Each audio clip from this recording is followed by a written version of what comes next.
नमस्ते and welcome to this exciting episode of Satology debunking mythology. Satology के episode में आपका स्वागत है। अमेरिका की ऐसी क्या हालत हो रही है कि वो हमेशा परेशान रह रहा है। आज उनका एक पॉलिटिशियन की भी मृत्यु हुई सडनली संदिग्ध अवस्था में। अमेरिका की चिंताएं बढ़ती जा रही हैं ईरान के युद्ध पे। ये युद्ध बंद नहीं होने वाला। जैसे आप लोग मुझे बार बार पूछ रहे हैं, लाइव शोज में पूछ रहे हैं, ये बंद होने वाला नहीं, कभी बंद हुआ ही नहीं। पिछले 50 साल में 50 साल से युद्ध चल रहा है। ईरान हमेशा दुश्मन रहा है और अमेरिका दुश्मनों के बिना रहता नहीं है। लेकिन ये चिंताएं इसलिए बढ़ती जा रही हैं क्योंकि अमेरिका ने भारत से पंगा ले लिया है और अमेरिका के जितने भी गेम्स हैं खुलते जा रहे हैं। जैसे कि खालिस्तानी गेम्स हैं, पाकिस्तान का प्रेम है, ये सब खुलते जा रहे हैं, सारी परतें खुलती जा रही हैं। और अमेरिका से डिस्क्लोजर्स हुए हैं सफ़ेद फाइल्स के द्वारा या फिर सीआईए के अदर डिस्क्लोजर्स हुए हैं, वो सारे डिस्क्लोजर्स जो हैं वो यही पॉइंट आउट करते हैं कि कहीं ना कहीं अमेरिकन राजनीतिज्ञों की पकड़ उनकी पॉलिटिक्स से छूट रही है। साथ में ब्रिटिश इन्वॉल्वमेंट इतना ज़्यादा है, आप ये बात मान के रखिए, ये बहुत सारे अमेरिकन ऑथर्स भी बोलते हैं और मेरा खुद का भी रिसर्च है कि अमेरिका की सारी राजनीति चर्च वाली राजनीति होती है, कैथोलिसिज्म वर्सेस क्रिश्चियनिज्म, और इन दोनों के बीच में लोग पिसते रहते हैं, लोगों को बेवकूफ़ बनाया जाता है। लोग बोलते हैं डेमोक्रेट्स हैं, रिपब्लिकन्स हैं, लेकिन अंत में जाके दोनों चर्चों में से प्रेसिडेंट तो सिर्फ क्रिश्चियनिज्म वाला बनता है, प्रोटेस्टेंटिज्म वाला बनता है। और अमेरिका से जो एक्सपोर्ट होता है ऑस्ट्रेलिया में, न्यूजीलैंड में, वहाँ पे आपको वही रेसिज्म दिखाई देता है जो अमेरिका में दिखता है। Against native American, against brown people, against continuously यही चलता रहता है। पहले अगेंस्ट ब्लैक्स था, अब ब्राउन हो गया है क्योंकि ब्लैक्स को इन्होंने सब कन्वर्ट कर दिया है, वो चर्च के मेंबर्स हैं, इसलिए नहीं होता उनके विरुद्ध। मैक्सिकन्स और इन सब के विरुद्ध भी नहीं होता क्योंकि जो रेसिज्म होता है वो सिर्फ पॉलिटिकल पावर के लिए होता है, बाकी ऑन द ग्राउंड आपको कुछ नहीं दिखाई देगा। ऑन द ग्राउंड जब तक आप पॉलिटिकल स्फेयर में नहीं है कोई प्रॉब्लम नहीं होती। सारा वायलेंस पॉलिटिक्स से जनरेट होता है। मतलब अमेरिका की बात कर रहा हूँ तो सारा पॉलिटिक्स जनरेट होता है वायलेंस। और भारत के अंदर प्रॉब्लम थोड़ा अलग है क्योंकि ये सारे देश मिलकर रिजीम चेंजिंग कराना चाहते हैं, भारत में हिंदुओं को खत्म करना चाहते हैं, and that is the biggest danger to Bharat, क्योंकि हिंदुओं के विरोधी पूरा का पूरा विश्व हिंदुओं के विरुद्ध लगा हुआ है। और क्योंकि जब वो हिंदू खत्म होंगे तो अधर्म बढ़ जाएगा, अधर्म बढ़ जाएगा तो इन लोगों को फायदा होता है क्योंकि अधर्मी है, वेदों के विरुद्ध काम करते हैं सबके सब। अब मोदी जी की पॉलिटिक्स जो है कभी कभी अब बड़ा रास्ता बीच में से निकालना पड़ता है और मोदी जी की पॉलिटिक्स से इनको बहुत परेशानी है कि भारत की जो ग्रोथ है वो एक्चुअली हिंदुओं की ग्रोथ मानी जाती है, even though Bharat doesn't work on religion. इसलिए मल्टी रिलीजियस सोसाइटीज की जगह they promote multi cultural societies ताकि रिलीजन इनका हो जाए, क्योंकि रिलीजन जिसका होगा वो एक समाज कंट्रोल करता है। और भारतीय समाज सनातन धर्म वैसे नहीं चलता। सनातन धर्म कर्म के ऊपर चलता है, धर्म के ऊपर चलता है, ड्यूटीज और कर्म के ऊपर चलता है कि मनुष्य की क्या ड्यूटीज हैं, मनुष्य के क्या कर्तव्य हैं, समाज के क्या कर्तव्य हैं, राजनीतियों के क्या कर्तव्य हैं। इनके पास ऐसी कोई ब्लूप्रिंट नहीं होती। राजनीति का यहाँ पे कर्तव्य है कि अपनी पॉपुलेशन से डेमोक्रेसी अपने लिए बनाए ताकि मेजोरिटी में हमेशा यही लोग इलेक्ट हों, और जब इलेक्ट होते हैं तो अपने ही लोगों को प्रमोट करते हैं तो बिजनेसेस भी इनके हाथ में हो, बाकी सब गरीब रहे। ये है सिस्टम। और इस सिस्टम में कभी भी किसी आप धर्म आप जो न्याय ढूंढते हैं, न्याय नहीं मिलता इस सिस्टम में, क्योंकि वो इंडिपेंडेंटली नहीं सोच रहे, न्यूट्रल नहीं सोच रहे, वो सिर्फ अपने बारे में सोच रहे। तो भारत को भी वो अब पद्धति अपनानी पड़ेगी कि हम सिर्फ हिंदुओं के बारे में सोचें, दूसरों के बारे में ना सोचें। हम सिर्फ अपने हिंदुओं को स्ट्रांग बनाएं, उनकी पॉपुलेशन ग्रोथ। अभी एक अलार्मिंग आया है केरल में कि new growth, new population, new production of children में, बच्चों के न्यू जो पॉपुलेशन आ रही है उसमें हिंदू में जो माइनॉरिटी में है। इसका मतलब ये है डेमोग्राफिक सबवर्जन केरला में कंप्लीट कर दिया है चर्च ने। चर्च ही चलाता है कैथोलिसिज्म, चर्च डिवीजन क्रिएट करता है। अब इस पे वॉर फुटिंग पे काम होना चाहिए क्योंकि demographic change is a death nail for democracy. ये लोग जब पावर में आएंगे तो कोई डेमोक्रेसी नहीं बचेगी। आपको पता है क्या हुआ बांग्लादेश में? जैसे ये लोग पावर में आए इस्लामिक स्टेट बन गया बांग्लादेश, जैसे ये लोग पावर में आए इस्लामिक स्टेट बन गया पाकिस्तान, क्योंकि वहाँ पे डेमोक्रेसी नहीं रह सकती। जहाँ पे रिलीजन्स होंगे वहाँ डेमोक्रेसी नहीं रह सकती। तो डेमोक्रेसी तब तक ही है भारत में जब तक हिंदू मेजोरिटी में है, उसके बाद खत्म हो जाएगी। और यही प्लान है पूरे अमेरिका का। अभी लिंडसे ग्राहम जो है मिलते हैं और ख़त्म हो जाते हैं, क्या संदिग्ध अवस्था में उनकी मृत्यु होती है। और साथ में एक और पॉलिटिशियन गए हैं, 2 गए हैं मेजर, और दोनों के दोनों वॉर फुटिंग पे काम कर रहे थे, दुनिया के में युद्ध कराने का इनका काम ही यही था, युद्ध कराओ और लोगों को मरवाओ। जैसे 500% टैरिफ लगाना है, 400% टैरिफ लगाना है, ये सब बातें होती हैं इन लोगों की, which is a very bad thing to say किसी के लिए भी। तो ये जो आप देख रहे हैं, ये आप बिल्कुल सरप्राइज मत होइए अमेरिकन पॉलिटिक्स का, वो ऐसे ही चलती है, ऐसे ही चलती थी, ऐसे ही चलती रहेगी। जैसे अमेरिकन जो फाउंडिंग हुआ था वो था चर्च से रेबल होके, सेटलर्स ने चर्च के अंदर रेबल करके, तो पहला कैंसल कल्चर वही था। और फिर उन्होंने बोला कि हम क्रिश्चियन नेशन नहीं है, क्योंकि वो क्रिश्चियनिज्म तो देख चुके कैसे काम करता है, किस तरह के परिवारों को मरवा देता है। उन्होंने देखा है मोनार्क कैसे काम करता है। मोनार्क के अंदर दया नहीं होती, उसके लिए आप सब्जेक्ट हैं, आप कॉमनर हैं, कॉमनर के प्रति कोई दया नहीं होती, ओनली उसका न्याय होता है। पूरा एडवोकेट सिस्टम बनाया गया टू डिफेंड द मोनार्क। पहले एडवोकेसी का सिस्टम नहीं था, वो बनाया गया डिफेंडिंग द मोनार्क। उस एडवोकेट के लिए कॉन्स्टिट्यूशन बनाया गया, तुम इसको फॉलो करोगे ताकि तुम्हें मोनार्क को डिफेंड करना है।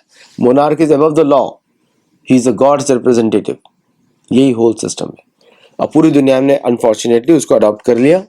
तो कॉलोनीज में कॉन्स्टिट्यूशन होता है, जो बाहर होते हैं उधर कॉन्स्टिट्यूशन नहीं होता। तो भारत के लिए बोला कि आपको कॉन्स्टिट्यूशन रखना पड़ेगा, उस पर आप चलेंगे, जबकि हमारे पास पहले से कॉन्स्टिट्यूशन था, मानव स्मृति और बाकी सब हमारा कॉन्स्टिट्यूशन था।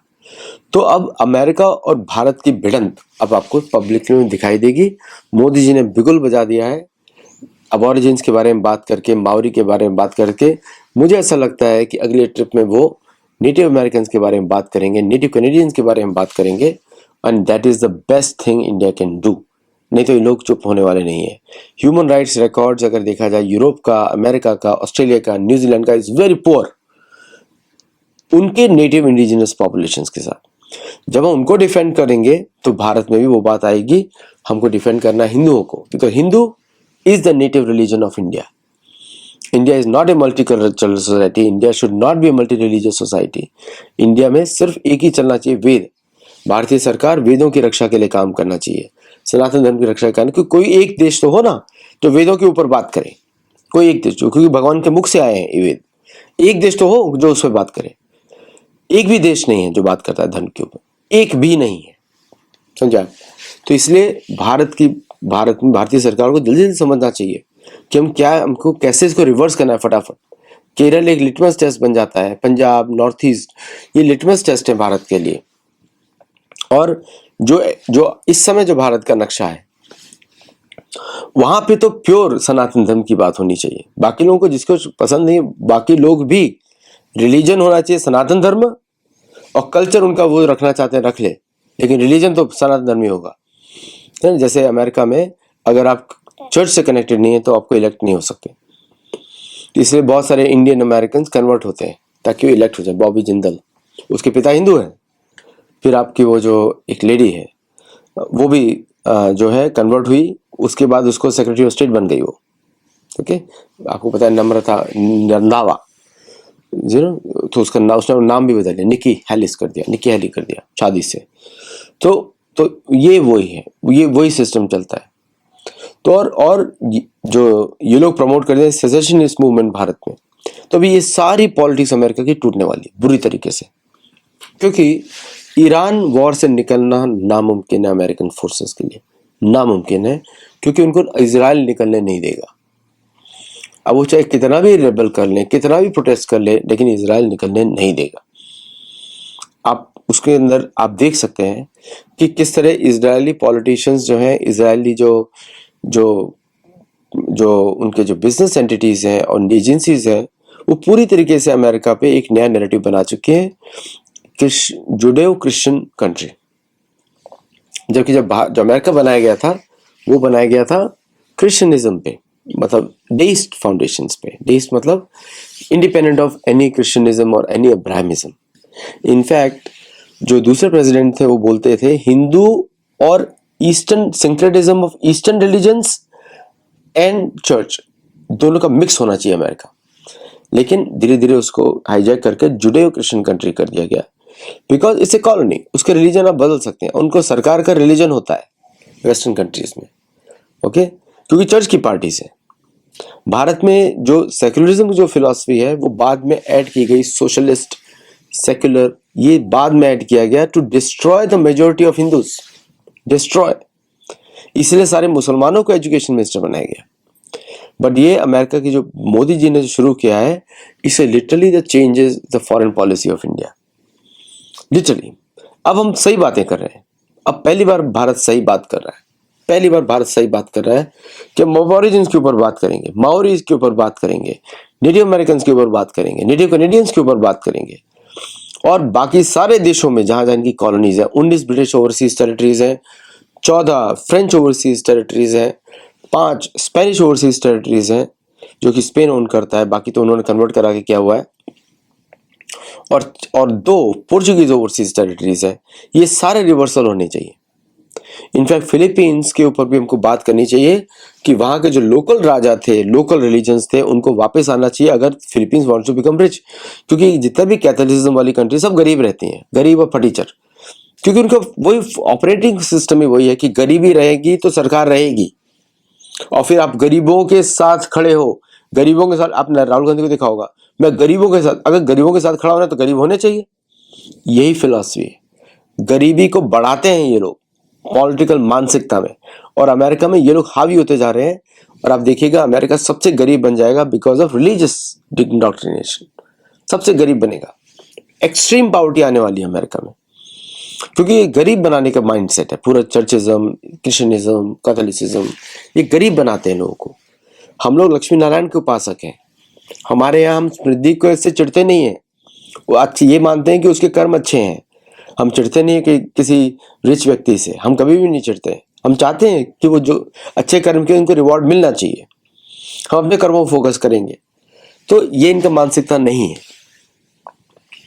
हम लोग बोलते हैं सर्व सुखिनो भवन्तु, हम चाहते हैं सबके लिए सुख हो, लेकिन इन लोग का ये मानसिकता नहीं है, क्योंकि ये पॉलिटिकल आइडियोलॉजीज है, ये लोगों को गरीब बनाती है, उनको डिसआर्म करती हैं, और उनको गरीबी लेकर आती हैं हर जगह।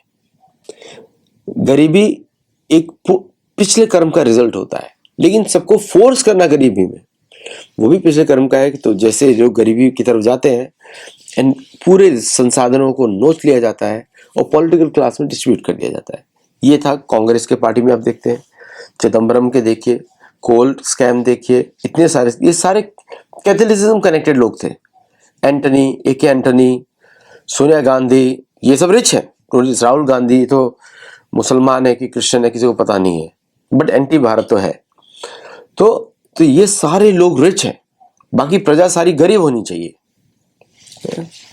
तो ये जो इस समय गोल्डन टाइम है, इस पर इंस्टीट्यूशनलाइज करना पड़ेगा भारत को। और अमेरिका का जो डाउनफॉल है, अब वो भारत से बहुत चिढ़ता है। उनका प्लान था हम ईरान वॉर फटाफट खत्म करेंगे, भारत पे फोकस करेंगे। ईरान वॉर में फंस गए, भारत के लिए बहुत अच्छा हुआ, लेकिन अब ये लोग इस युद्ध में लड़ते रहेंगे और भारत के लिए तेल का प्रॉब्लम क्रिएट करते रहेंगे। रशिया के इन्होंने रिफाइनरीज डिस्ट्रॉय करने की कोशिश करी, और कहीं ना कहीं अब भारतीय सेना को वहां डिप्लॉय होना पड़ेगा जो भारतीय शिप्स के पाथ है, वहां से तेल आता है। तो will see lot of changes happening. और इस समय अमेरिका बहुत डरा हुआ है। ऐसे एक बोला गया कि ट्रंप को, अभी यूएस प्रेसिडेंट को कौन थ्रेटन कर सकता है, कौन कर सकता है, किसी बस की बात, भारतीय प्रधानमंत्री को कौन थ्रेटन कर सकता है। थ्रेट की वजह से बावजूद गए वहां पे, ऑस्ट्रेलिया में थ्रेट थी। तो ये पॉलिटिकल पर्पस के लिए किया गया है, ताकि इनका जो वोटर बेस है वो यूनाइट हो जाए कि ये सेवियर के जैसे दिख रहे हैं, ये चर्च के सेवियर हैं, ये माइंडसेट लाया जा रहा है। तो आप मिड टर्म बहुत ज़्यादा रिलीजियस फैनेटिसिज्म आप देखने वाले हैं।